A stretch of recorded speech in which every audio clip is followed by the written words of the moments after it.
fertilizers, ants, and roots. These are all things we're going to be talking about in answering today's questions from viewers of the Succulents and Sunshine YouTube channel. So let's dive right into the questions.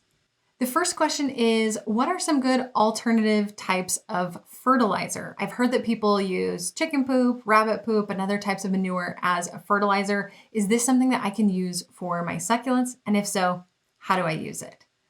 This is a really interesting question, and it's actually one that I have been experimenting with, as within the last year we got rabbits and they produce a lot of poop. So we experimented using the rabbit poop as fertilizer for our succulents.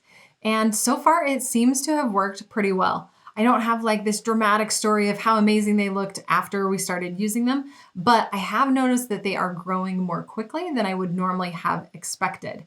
So in our case, we've tried it two different ways. One, we have mixed the rabbit poop into the soil, kind of the same way as you would see in like a pre-bagged soil mix. Soil companies will mix a time-release fertilizer into the soil. So we have tried that with the rabbit poop, and that seems to be working pretty well.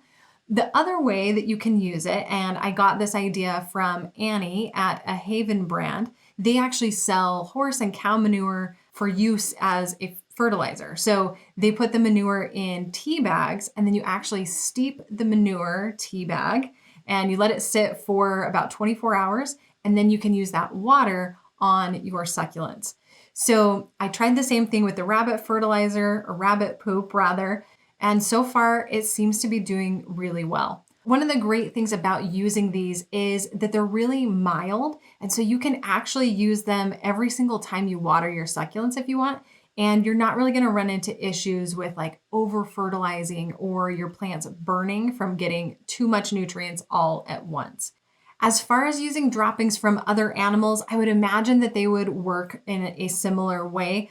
Definitely give them a try. I'd recommend just kind of diluting it or steeping it, like I'd mentioned before, letting it sit in water for about 24 hours and then pouring the water that is left over onto your succulents rather than the droppings themselves.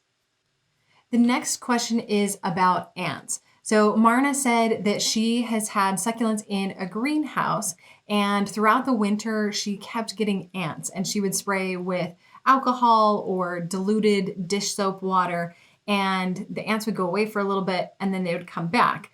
Thankfully, the succulents were totally fine with the dish soap water and the alcohol. That's very typical. That is something that I recommend using to treat for bugs, but the ants kept coming back over and over until the spring when they stopped coming. If you see ants on your succulents, they're generally not after the succulents themselves, but it usually means you probably have an issue with aphids or mealybugs or another type of sap-sucking pest. So the ants like that sap that gets left over from these other pests eating your succulents. So if you see ants, definitely take a closer look because you probably have something else going on. In which case, I do recommend treating with isopropyl alcohol, or you can also use a very diluted neem oil or fertilome spray. I'll have links in the description below for the sprays that I like to use. You could also apply safer soap. So treating the mealybugs or the aphids is a really great way to get rid of the ants. However, if you just have ants, you don't see any other pests around, a great way to get the ants away from your succulents is actually to water with a citrus water.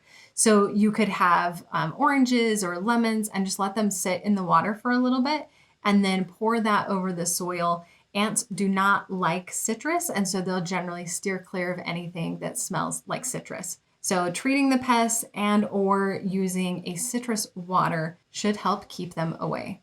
Our last question comes from Danita, and she asks about washing the soil off the roots of your succulent. This is a really great question. I do recommend getting as much of the original soil off of your succulent roots as possible. Now, that said, washing the soil off the roots can cause some stress for the succulents. So succulents are really tough. You can really rip and tear and just be pretty brutal with the roots, and they will still continue to grow.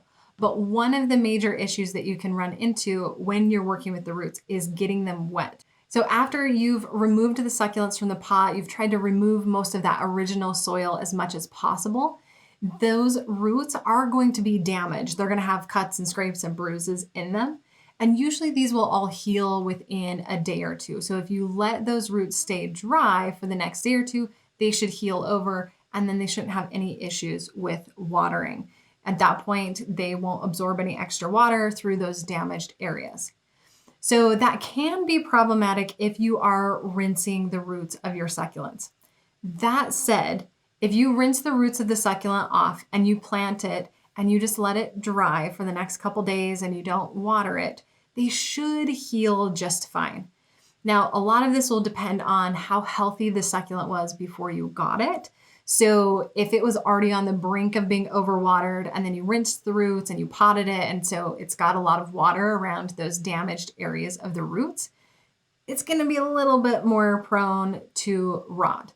But again, letting it dry out and letting it heal should keep you pretty safe. So I would say that generally speaking, it's not a practice I would recommend. However, if you have watered them, it shouldn't be the end of the world. You should still be able to keep those succulents alive. Just err on the side of keeping them very dry for the next few days to minimize any problems that could occur. Thank you so much for watching. If you liked this video, be sure to give it a thumbs up, hit subscribe, share it with all of your succulent loving friends, and I will see you next time.